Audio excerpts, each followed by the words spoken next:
सामर्थ्य और उसका संयम दोनों देखा है। मैं सबसे पहले भारत की पराक्रमी सेनाओं को, सशस्त्र बलों को, हमारी खुफिया एजेंसियों को, हमारे वैज्ञानिकों को, हर भारतवासी की तरफ से सैल्यूट करता हूं। हमारे वीर सैनिकों ने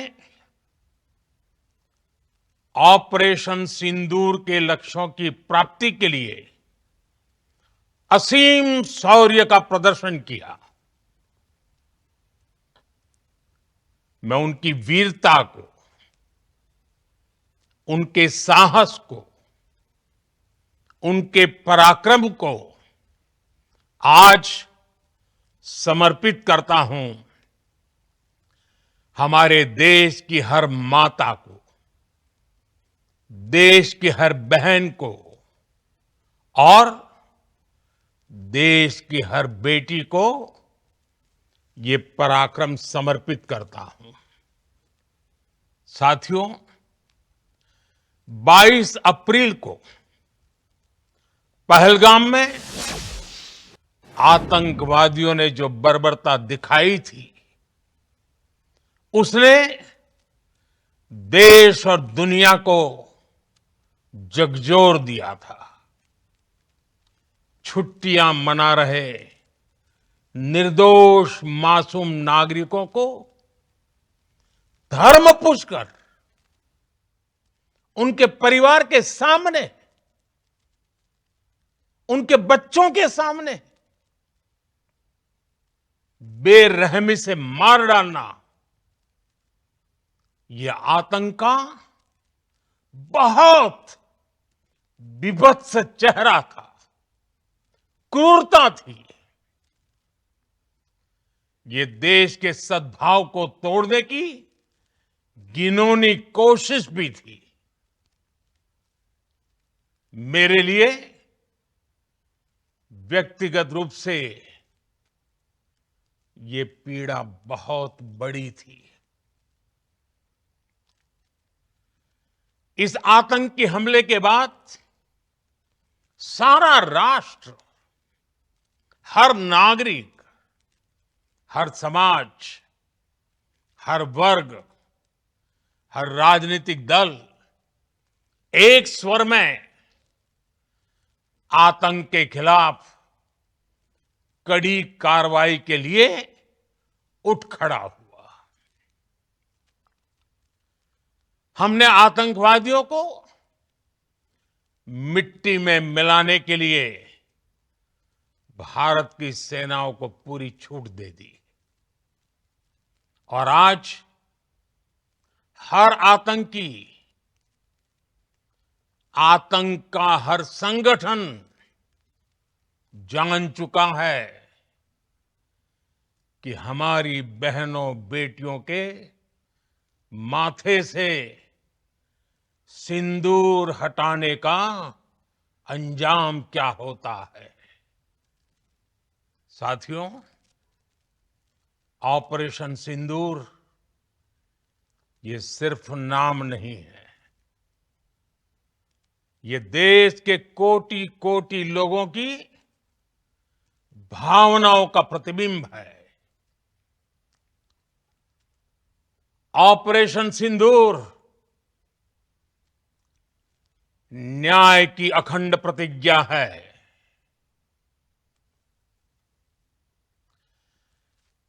6 मई की देर रात, 7 मई की सुबह पूरी दुनिया ने इस प्रतिज्ञा को परिणाम में बदलते देखा है। भारत की सेनाओं ने पाकिस्तान में आतंक के ठिकानों पर, उनके ट्रेनिंग सेंटर्स पर सटीक प्रहार किया। आतंकियों ने सपने में भी नहीं सोचा था कि भारत इतना बड़ा फैसला ले सकता है। लेकिन जब देश एकजुट होता है, नेशन फर्स्ट की भावना से भरा होता है, राष्ट्र सर्वोपरि होता है, तो फौलादी फैसले लिए जाते हैं, परिणाम लाकर दिखाए जाते हैं। जब पाकिस्तान में आतंक के अड्डों पर भारत की मिसाइलों ने हमला बोला, भारत के ड्रोन्स ने हमला बोला, तो आतंकी संगठनों की इमारतें नहीं, बल्कि उनका हौसला भी थर्रा गया। बहावलपुर और मुरिद के जैसे आतंकी ठिकाने एक प्रकार से ग्लोबल टेररिज्म की यूनिवर्सिटीज रही है। दुनिया में कहीं पर भी जो बड़े आतंकी हमले हुए हैं, चाहे 9/11 हो, चाहे लंदन ट्यूब बॉम्बिंग हो, या भारत में दशकों से जो बड़े बड़े आतंकी हमले हुए हैं, उन सब के तार कहीं ना कहीं आतंक के इन्हीं ठिकानों से जुड़ते रहे हैं। आतंकियों ने हमारी बहनों का सिंदूर उजाड़ा था, इसलिए भारत ने आतंक के ये हेडक्वार्टर्स उजाड़ दिए। भारत के इन हमलों में 100 से अधिक खूंखार आतंकवादियों को मौत के घाट उतारा गया है। आतंक के बहुत सारे आका बीते 2.5-3 दशकों से खुलेआम पाकिस्तान में घूम रहे थे, जो भारत के खिलाफ साजिशें करते थे। उन्हें भारत ने एक झटके में खत्म कर दिया। साथियों, भारत की इस कार्रवाई से पाकिस्तान घोर निराशा में गिर गया था, हताशा में गिर गया था, बौखला गया था। और इसी बौखलाहट में उसने एक और दुस्साहस किया। आतंक पर भारत की कार्रवाई का साथ देने के बजाय पाकिस्तान ने भारत पर ही हमला करना शुरू कर दिया। पाकिस्तान ने हमारे स्कूलों, कॉलेजों को, गुरुद्वारों को, मंदिरों को, सामान्य नागरिकों के घरों को निशाना बनाया। पाकिस्तान ने हमारे सैन्य ठिकानों को निशाना बनाया। लेकिन इसमें भी पाकिस्तान खुद बेनकाब हो गया। दुनिया ने देखा कि कैसे पाकिस्तान के ड्रोन्स, पाकिस्तान की मिसाइलें भारत के सामने तिनके की तरह बिखर गई। भारत के सशक्त एयर डिफेंस सिस्टम ने उन्हें आसमान में ही नष्ट कर दिया। पाकिस्तान की तैयारी सीमा पर वार की थी, लेकिन भारत ने पाकिस्तान के सीने पर वार कर दिया। भारत के ड्रोन्स,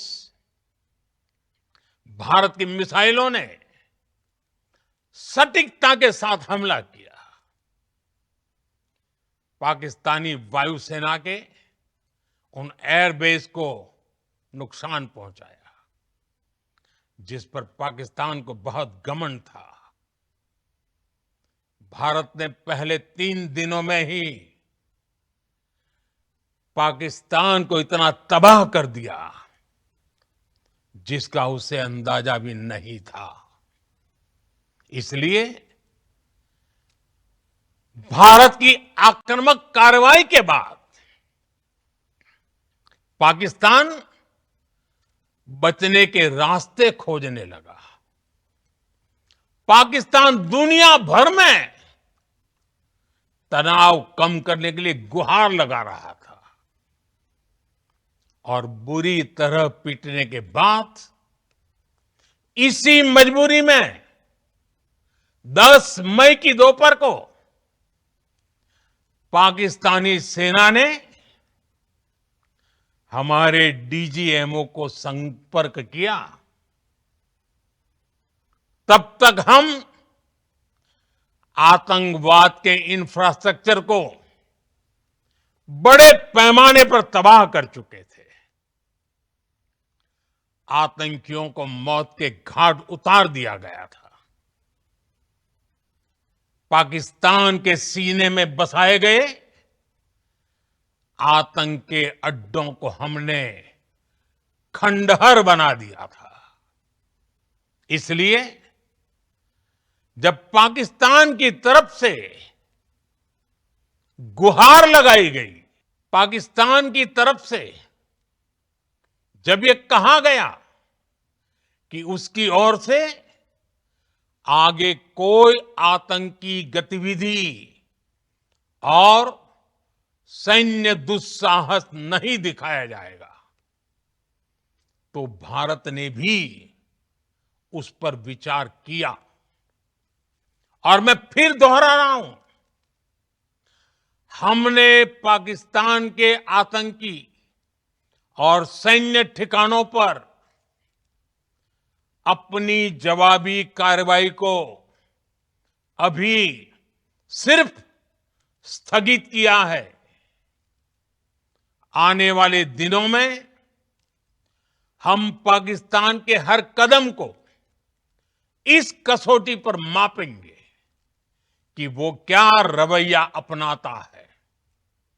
साथियों, भारत की तीनों सेनाएं,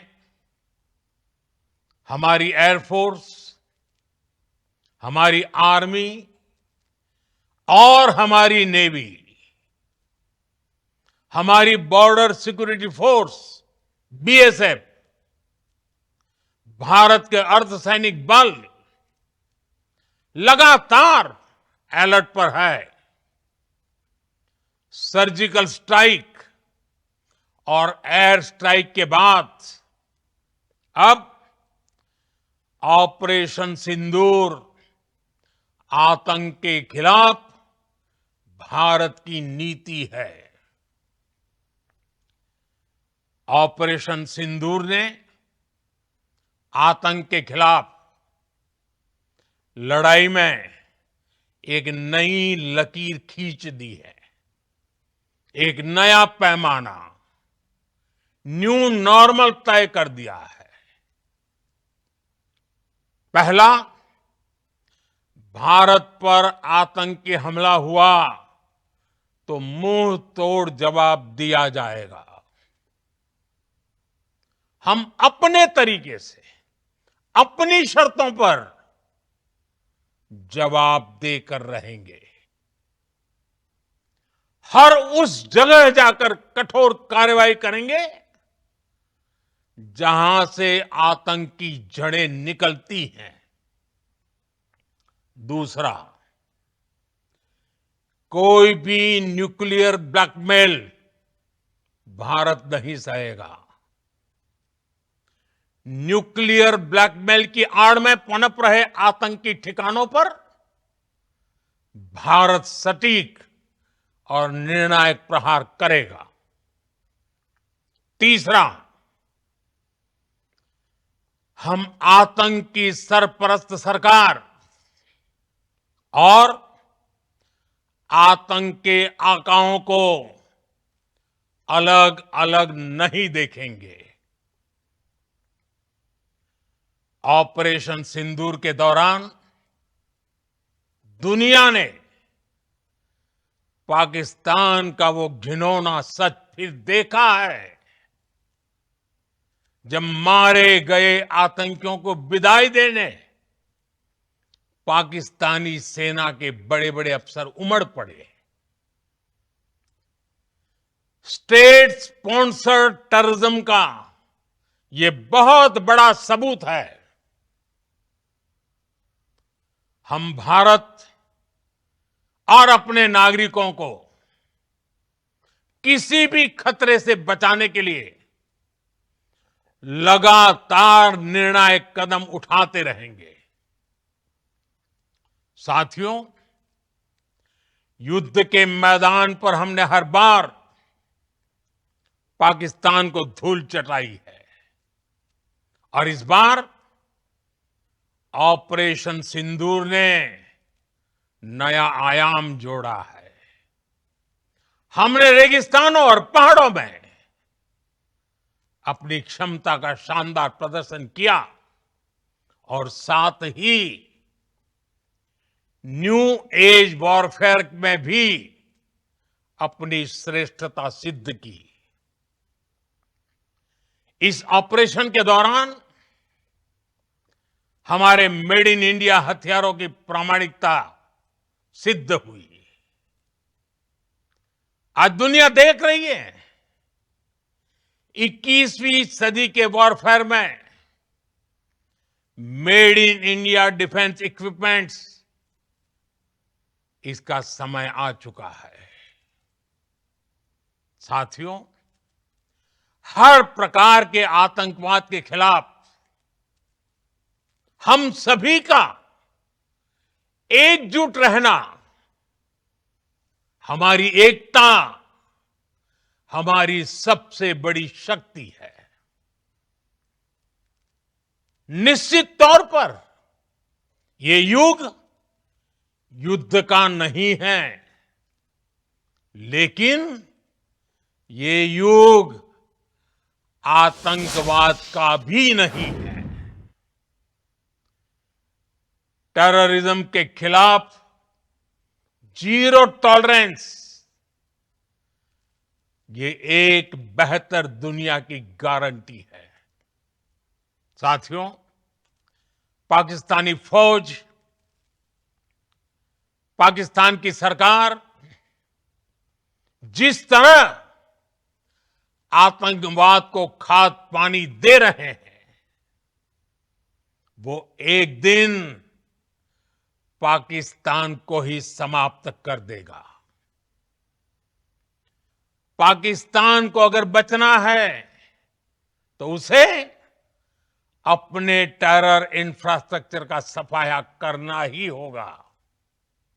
इसके अलावा शांति का कोई रास्ता नहीं है। भारत का मत एकदम स्पष्ट है। टेरर और टॉक एक साथ नहीं हो सकते। टेरर और ट्रेड एक साथ नहीं चल सकते और पानी और खून भी एक साथ नहीं बह सकता।